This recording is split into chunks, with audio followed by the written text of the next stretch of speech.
오늘도 말씀 속에서 우리를 찾아오신 하나님 만날 수 있기를 축복합니다. 대부분의 파충류 또 곤충들은요, 허물벗기라는 걸 합니다. 곤충들 그 아래 상태에서 부화해서 유충이 되고 나서 일정 기간이 지나면 성충이 되죠. 근데 그 유충 상태에서 성충이 되기까지 그 허물벗기라는 과정이 있어요. 대부분의 파충류도 주기적으로 허물을 벗습니다. 이렇게 허물을 벗는 이유는 지금의 상태보다 더 성숙해지고 더 나은 단계로 발전하기 위해서죠.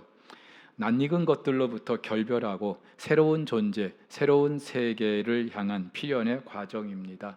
근데 이 과정이 순탄치 않아요. 일례로 매미만 해도 매미 유충에서 이제 매미 유충이 나무에 붙어서 허물을 벗고 성충이 되고 나서 한 5시간 정도 그 날개를 말려줘야 한다고 합니다. 근데 이 시간 굉장히 참 위험한 시간이죠. 이 매미를 공격하는 외부의 그런 모든 위협을 그대로 노출될 수밖에 없는 너무나도 위험한 순간입니다. 자, 그런데 우리 그리스도인들도 마찬가지입니다. 저와 여러분들은 예수 그리스도의 십자가 보혈로 하나님의 자녀가 됐고 새로운 피조물이 됐습니다. 우리의 신분이 완전히 달라진 거예요. 하지만 그 신분에 걸맞는 우리의 수준은 아직이죠. 그래서 그 새로운 신분에 걸맞기 위한 그런 기나긴 허물벗기의 과정이 우리 모든 그리스도인에게도 주어집니다. 근데 이 과정이 만만치 않아요. 쉽지 않아요. 그래서 대부분의 그리스도인들 그냥 무늬만 그리스도인인 것처럼 이 세상에 익숙한 익명의 그리스도인으로 살아가는 경우가 많이 있습니다. 하지만 그럼에도 불구하고 이 세상의 방식을 과감하게 벗어버리고 새 사람의 그런 삶의 모습을 입기 위하여 몸부림하는 그런 분들이 있어요. 오늘 본문 9절에서 요한은 이들을 일컬어서 죽임당한 영혼들이라고 말하고 있습니다. 지난 시간에 우리는 요한계시록에 기록된 하나님의 심판과 재앙 7가지 그 인의 재앙에 대해서 이제 다루기 시작했어요. 지난주에는 첫째부터 4번째 재앙까지, 그래서 나라와 나라 간의 전쟁, 또 나라 안에 이런저런 갈등과 분쟁, 그리고 경제적인 위기를 비롯한 모든 기근, 그리고 전염병과 같은 이런 모든 하나님의 심판과 재앙을 다루었습니다. 근데 사실 이제 시작이거든요. 그런데 지난번 그 첫 번째 그 7인을 우리가 그 재앙을 다루면서 대부분 이 요한계시록을 읽고 또 묵상하고 말씀을 들으면서 우리가 보일 수 있는 반응은 좀 두렵다는 거예요. 염려가 된다. 앞으로 어떻게 될까? 여러분, 지금의 이 폭염도 작년보다 지금 더 심해진 거잖아요. 제 기억으로 40도가 넘었던 적이 없는 것 같은데 양산에 41도가 넘었다고 하죠. 내년은 더해지겠죠. 갈수록 더해질 거예요. 여러분, 이 폭염만 해도 지금 이 하나님의 때가 얼마나 가까이 와 있는가를 우리는 잘 알 수 있습니다. 말씀드린 것처럼 이런 심판과 재앙의 시대, 우리 그리스도인들도 예외는 아닙니다. 그대로 이 시기를 지나게 돼 있어요. 근데 쉽지 않죠. 그럼에도 불구하고 이 과정을 묵묵히 잘 견뎌내고 이겨내는 그런 사람들이 있는데, 오늘 본문에 죽임당한 영혼들이 바로 그래요. 어린 양 예수께서 5번째 인을 떼시자 요한이 보았던 것은 제단 아래 죽임당한 영혼들이었습니다. 여기서 말하는 제단은 구약의 제물을 드리는, 하나님께 드리는 그 번제단을 말합니다. 근데 제물을 잡아서 그 죽여서 그 제단 위에 드림과 함께 그 피는 제단 아래에 쏟았어요. 그러니까 이 제단 아래 죽은 영혼들이라고 하는 것은 이미 제물이 돼서 죽은 그런 사람들을 말하는 것이죠. 근데 요한은 이 죽임을 당했다라고 하는 이 표현을 요한계시록의 다른 장에서 이미 예수 그리스도에게 적용하고 있어요. 예수님께서 십자가에서 죽임을 당하셨다는 그 사실, 그러면서 오늘 본문에는 똑같이 그 죽임을 당한 영혼들이 제단 아래에 있다. 한마디로 예수께서 희생 제물이 돼서 죽임을 당하신 것처럼 그를 따르는 자들도 제물이 돼서 그렇게 죽임을 당하게 된다는 사실을 말하고 있는 거예요. 근데 이유가 뭘까요? 왜 그럴까요? 하나님의 말씀 그리고 그 하나님의 증거 때문이라고 말하고 있습니다. 요한도 지난 1장에서 자기가 지금 이 반모섬에 유배와 있는 이유, 하나님의 말씀 때문에 그리고 그 예수의 증인이라는 사실 때문이라고 고백하고 있습니다. 그렇죠? 하나님의 말씀과 증거는 그것을 붙든 자에게 적어도 이 심판과 재앙의 시대에 어쩔 수 없이 이 고난과 더 나아가서는 죽음까지도 맞이하게 된다는 사실을 말해주고 있어요. 하나님의 말씀 붙들고 살면, 예수의 증인으로 살면 이 세상에서 아무런 고통도 없이 넉넉하게 우리가 살 수 있는 것이 아니라 이 심판과 재앙의 때를 지날 때에 그 하나님의 말씀을 붙들고 예수의 증인으로 살아간다면 우리에게 주어지는 이 고난과 심지어 죽음은 어쩔 수 없는 일이라는 거예요. 물론 그렇다고 오늘 본문에 죽임을 당한 영혼들, 순교자들을 말하는데 문자적으로 다 순교를 한다는 건 아니죠. 물론 지난 역사 속에서 그렇게 순교하신 분들도 많이 있어요. 그러나 오늘 이 죽임당한 영혼들이라고 하는 것은 하나님의 말씀 그리고 예수의 증인으로 살아가면서 예수의 길을 온전히 따르고자 하면서 어쩔 수 없이 그 고난과 또 그 모든 환난을 겪어야 할 사람들이라는 것이죠. 1세기 그 로마의 박해를 묵묵히 견뎌내면서 살았던 그 그리스도인들처럼 시대와 상황은 다르다 할지라도 지금 이때를 살아가는 저와 여러분들도 동일하게 하나님의 말씀을 그리고 예수의 증인으로 살아가고자 애를 쓴다면, 예수의 길을 가고자 한다면 이 모든 고난과 죽음까지도 우리는 어쩔 수 없이 맞이해야 된다는 사실을 오늘 성경이 말하고 있는 거예요. 자, 그렇다면은 왜 하나님께서는 그냥 택하신 당신의 백성들 바로 구원해 주시면 되지 이 땅에서 이러한 시간들을 지나게 하실까요? 왜 우리에게 이 심판과 재앙의 시대를 동일하게 지나게 하실까요? 그것은 전적으로 우리의 구원을 위해서 그리고 하나님 나라를 위해서인 줄 믿으시기를 바랍니다. 여러분, 곤충이나 파충류가 허물을 벗는 이유, 더 나은 단계로 발전하기 위함이라고 말씀드렸습니다. 우리의 구원이 그렇습니다. 이미 우리의 신분은 바뀌었어요. 그러나 우리의 수준은 아직이죠. 아직도 옛사람의 모습들이 그대로 나타나 있어요. 따라서 우리는 이 땅을 살면서 이 옛사람의 모습들을 허물 벗듯이 벗어가야 하는 그 기나긴 과정이 우리에게 주어져 있는 거예요. 그것이 바로 구원을 이루는 것이라고 성경이 말하고 있습니다. 우리가 예수를 믿고 나서 우리의 신분이 달라졌다고 해서 우리가 완전히 우리의 수준까지 180도 달라지지 않잖아요. 따라서 이 땅을 살아가게 하시면서 이 땅의 그런 심판과 재앙의 시대를 똑같이 겪게 하시면서 저와 여러분 각 사람이 구원을 이룰 수 있는 그러한 과정으로 저와 여러분들이 지나게 하신다는 거예요. 근데 또한 이렇게 구원을 받은 하나님의 백성들이 살아가게 될 그 하나님 나라를 위해서도 지금 이 땅에 주어지는 모든 심판과 재앙이 필연적이라는 거예요. 여러분, 새 것이 주어지기 위해서는 옛 것은 사라져야 됩니다. 우리 주변에 재개발을 한창 진행하고 있는 지역들이 있어요. 그 지역들을 보면은 이 지역이 앞으로 재개발되고 나서 어떻게 달라질 것인지 멋진 조감도가 그려져 있습니다.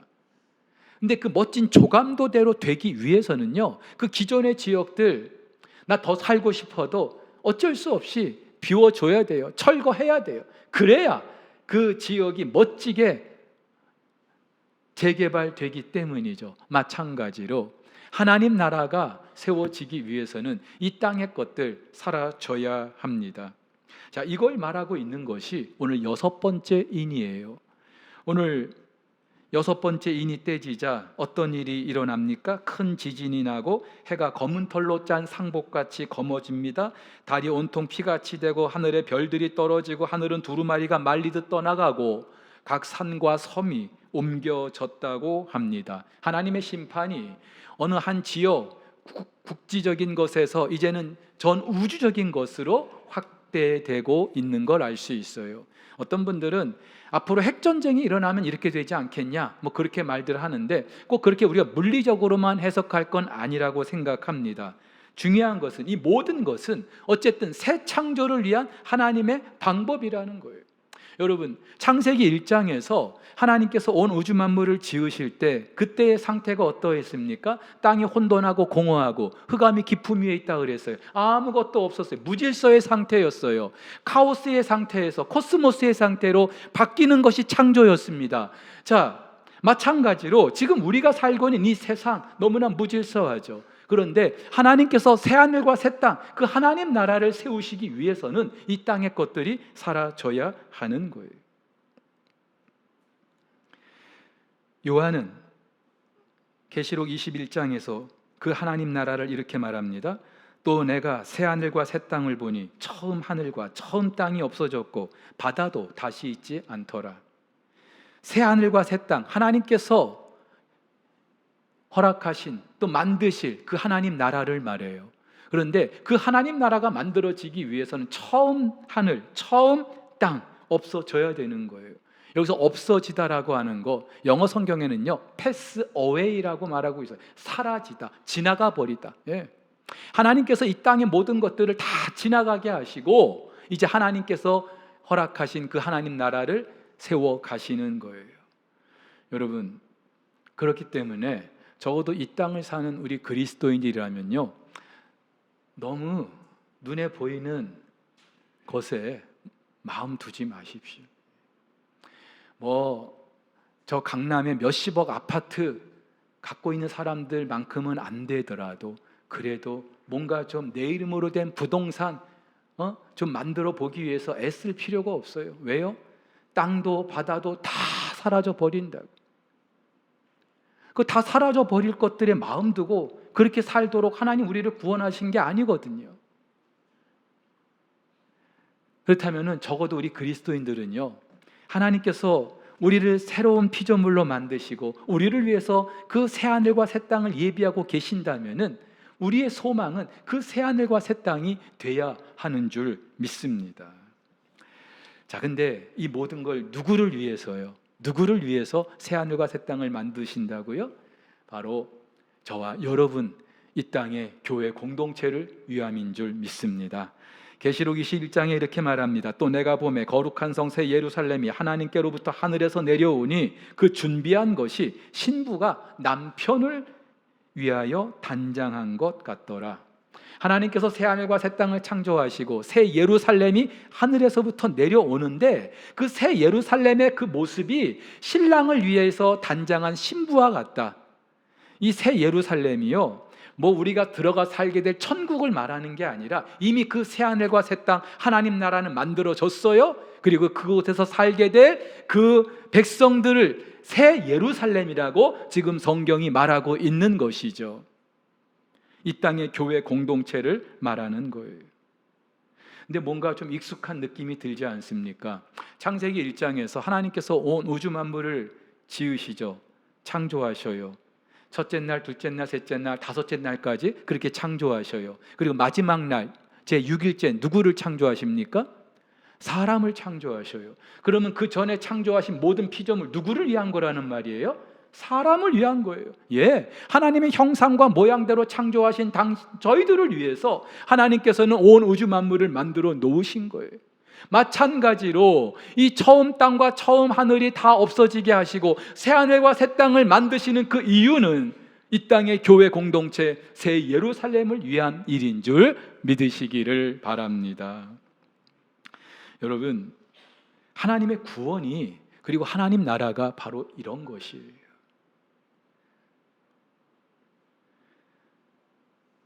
자, 그렇다면은 그 하나님 나라에서 저와 여러분들이 이제 살게 되는데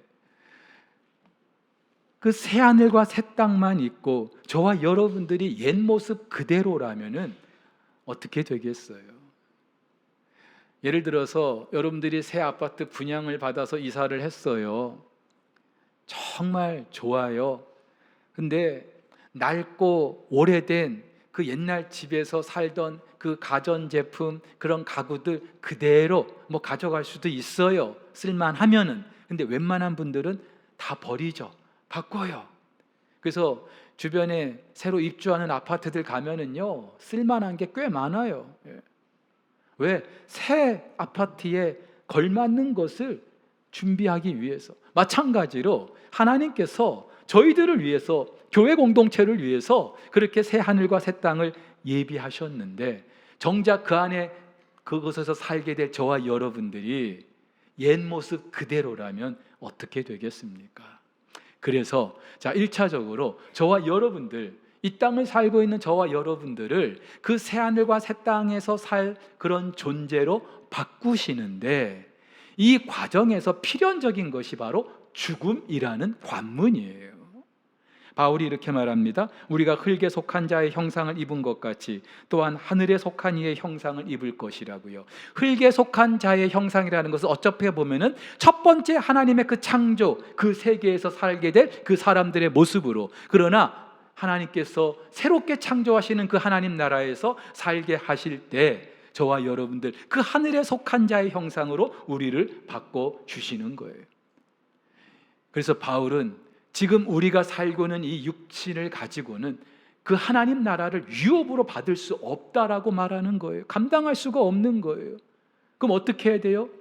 그 새 하늘과 새 땅에서 살게 될 그런 새로운 형체로 우리를 바꿔주셔야죠. 그 일을 위해서 우리에게 필요한 것이 죽음이라는 관문이에요.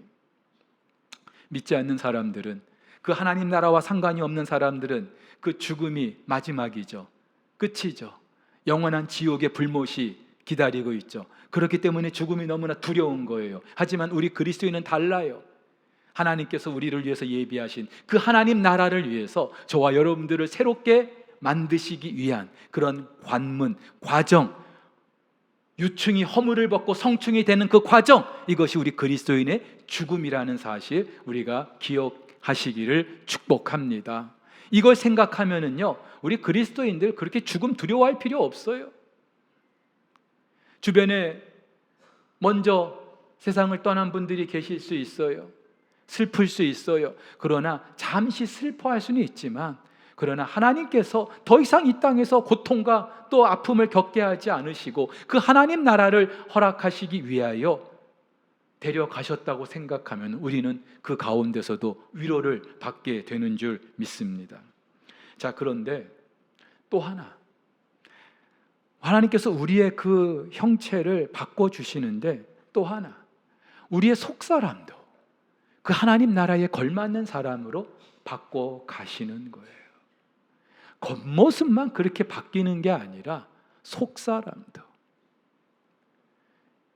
이를테면은 내 안에 있는 이 세상에 속한, 이 땅의 방식에 익숙한 생각들, 말, 행동, 모든 것들, 이 모든 것들을 하나님께서 하나씩 하나씩 내려놓게 하시는 거예요.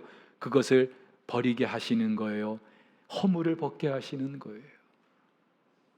쉽진 않아요. 예수를 믿고 나서 그 우리를 새롭게 바꿔주신 그 하나님의 사람으로 우리가 살아간다는 것이 쉽지 않아요. 머리는 아는데 내 삶이 따라주질 않아요. 그리고 이 과정이 그렇게 짧지도 않아요. 예수 믿고 나서 그 다음 날부터 우리가 180도 달라진 삶을 사는 것도 아니에요. 여러분, 매미의 일생에서 그 허물을 벗는 그 시간이 길게는 몇 시간 되기도 하고 짧게는 한 30분에서 1시간 정도 된다고 합니다. 우리가 볼 때는 너무나 짧은 기간이죠. 그런데 매미는 성충이 되고 나서 살 수 있는 그때 기간이 2주에서 길면 한 달.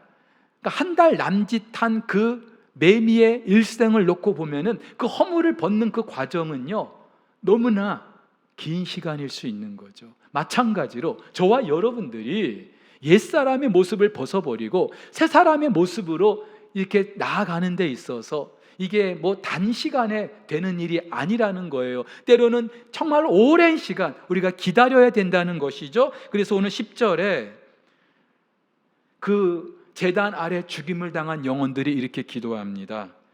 큰 소리로 불러 이르되 거룩하고 참되신 대주제여 땅에 거하는 자들을 심판하여 우리 피를 갚아주지 아니하시기를 어느 때까지 하시려 하나이까? 이 말은 얼핏 들으면 하나님, 우리가 지금 이 땅에서 저 악한 원수들 때문에 이렇게 지금 어려움을 겪고 있습니다. 죽임을 당해서 지금 제단 아래 이렇게 뿌려졌습니다. 하나님, 우리 원수를 언제 갚아주실 겁니까? 언제까지 그 주님의 길을 따르고자 하는 자들이 이렇게 핍박을 받고 박해를 받아야 하겠습니까? 그 말이거든요. 근데 또 한편으로는요, 이 기도는 하나님, 우리 원수 좀 빨리 갚아주십시오, 이런 기도이기도 합니다마는 하나님께서 계획하신 그 날, 그 나라가 도대체 언제입니까? 언제입니까? 속히 그 날을 우리 가운데 허락해 주십시오라고 하는 그 기도이기도 한 거예요.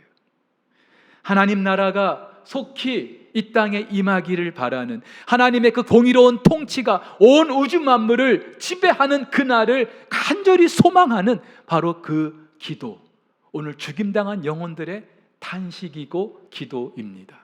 근데요, 반면에 같은 상황이에요. 심판과 재앙의 시대예요. 근데 이 땅에 믿지 않는 자들은 어떻게 말합니까? 15절 16절에 땅의 임금들과 왕족들과 장군들과 부자들과 강한 자들과 모든 종과 자유인이 굴과 산들의 바위 틈에 숨어 산들과 바위에게 말하되 우리 위에 떨어져 보좌에 앉으신 이의 얼굴에서와 그 어린 양의 진노에서 우리를 가리라.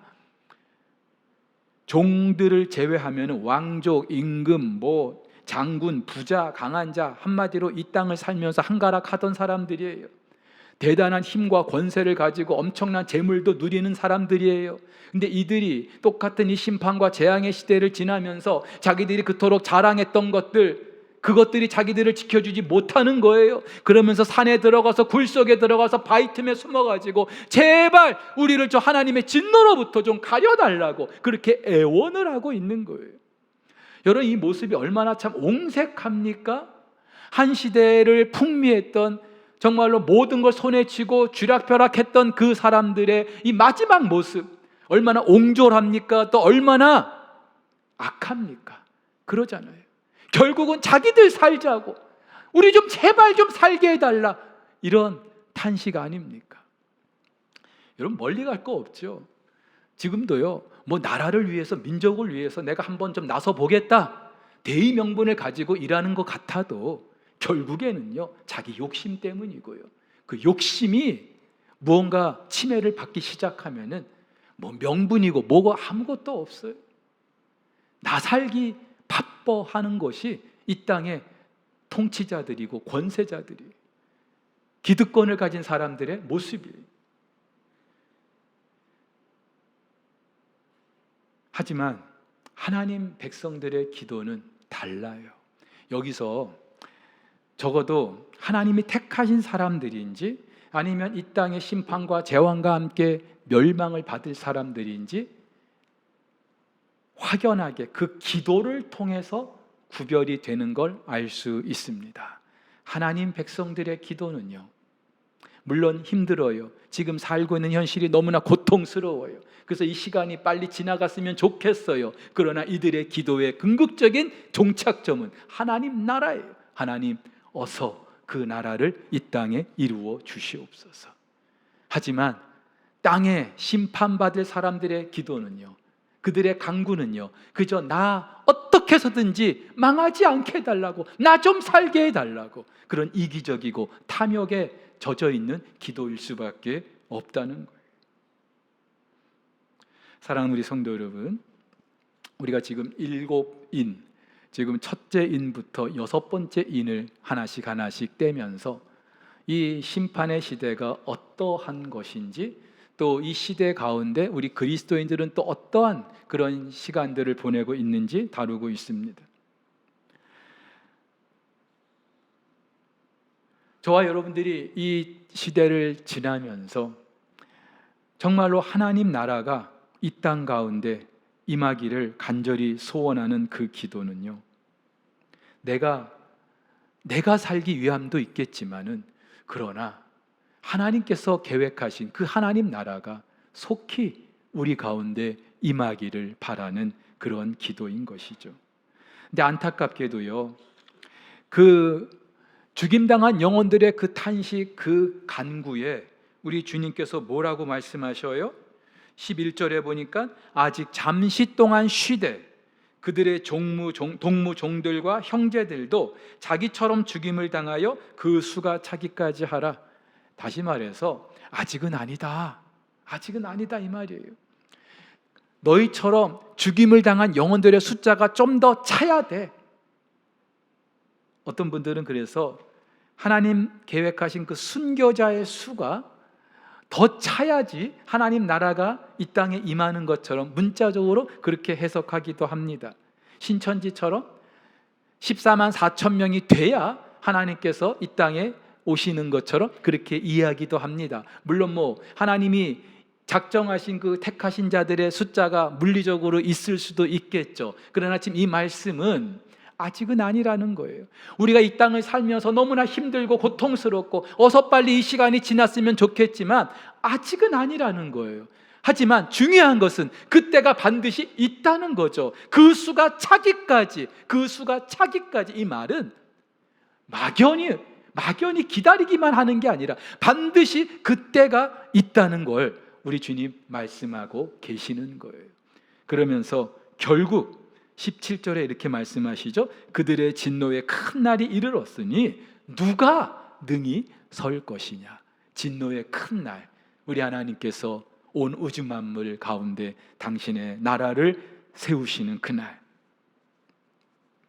사랑하는 우리 성도 여러분, 지금 우리가 요한계시록을 묵상하고 있는데 이 요한계시록은 사실 성경의 제일 마지막 책이에요. 그러면서 대부분 하나님의 심판과 재앙의 메시지로 가득하기 때문에 이 책을 열기도 참 거북하고 두렵고 무섭고, 그래서 사실 여러분들이 신앙생활하면서 요한계시록 제대로 읽어보신 분 별로 없을 것 같아요. 근데 여러분, 또 한편 생각하면은 성경의 제일 마지막 책이잖아요. 우리 하나님께서 기록된 말씀으로 우리에게 주고자 하시는 그런 계시의 가장 마지막 단계예요. 다시 말해서 우리를 향한, 이 세상을 향한 하나님의 그 마음, 그 하나님의 그런 호소가 정말로 적나라하게 담겨 있는 책이 요한계시록인 거예요. 한마디로 하나님께서 장차 계획하신 것이 무엇인지, 창세기 때부터 지금까지 하나님 계획하신 것이 무엇인지, 그리고 그것을 이루는 데 있어서 저와 여러분들이 어떻게 살아가야 하는지, 그 하나님의 절절한 그 마음이 담겨 있는 책이 이 요한계시록인 거죠. 물론 하나님의 그 구원과 그리고 하나님 나라는 이 세상 나라를 향한 하나님의 심판과 재앙을 통하여서 지금 진행되고 있습니다. 우리 그리스도인들도 절대로 예외가 아니고 이곳에 다 노출돼 있어요. 그리고 저와 여러분들이 이 시간을 지나면서 반드시 치러야 될 대가도 있어요. 굳이 내가 예수님 때문에 죽임을 당하는 순교의 자리까지 가지 않는다 할지라도 여러분 아시잖아요. 이 땅을 살면서 여러분 제대로 한번 예수님의 그 길을 걸어가고자 한다면 쉽습니까? 그게 어려워요. 하지만 중요한 사실은 이 모든 과정이 어린 양 예수 그리스도의 그 주권에 있다는 그 사실, 그리고 그분은 우리를 너무나 사랑하시는 분인 줄 믿으시기를 바랍니다. 여러분, 지난주에 말씀드렸어요. 지금 하나님의 심판과 재앙이라는 그 칼을 휘두르고 있어요.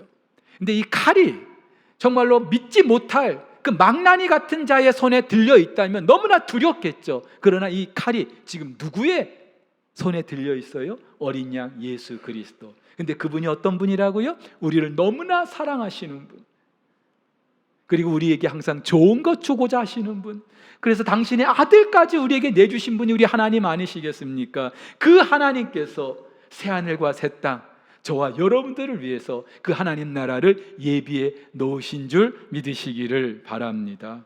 그리고 이 고난의 시간, 이 재앙의 시대를 지나는 동안에도 우리 하나님께서는 저와 여러분들을 지켜주시는 줄 믿으시기를 바랍니다.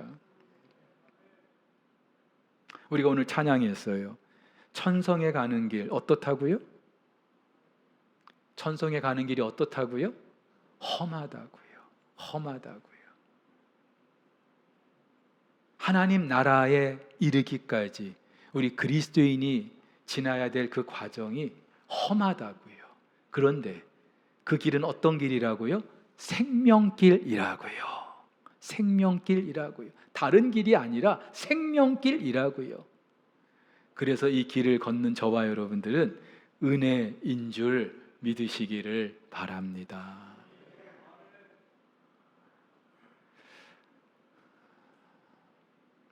요즘에 화두가 더운데 어떻게 지내십니까? 어떻게 이 더위를 피하고 계십니까? 입니다. 그럴 수밖에 없어요. 너무 더워. 근데 여러분, 이 폭염조차도 하나님의 그런 심판과 재앙 가운데 있는 것이라면 우리 생각을 좀 다르게 할 필요가 있어요. 이걸 피해보기 위해서 우리가 어떻게 할까 그 방법을 강구하기보다는 이 가운데에서도 하나님께서 하고자 하시는 일이 무엇일까?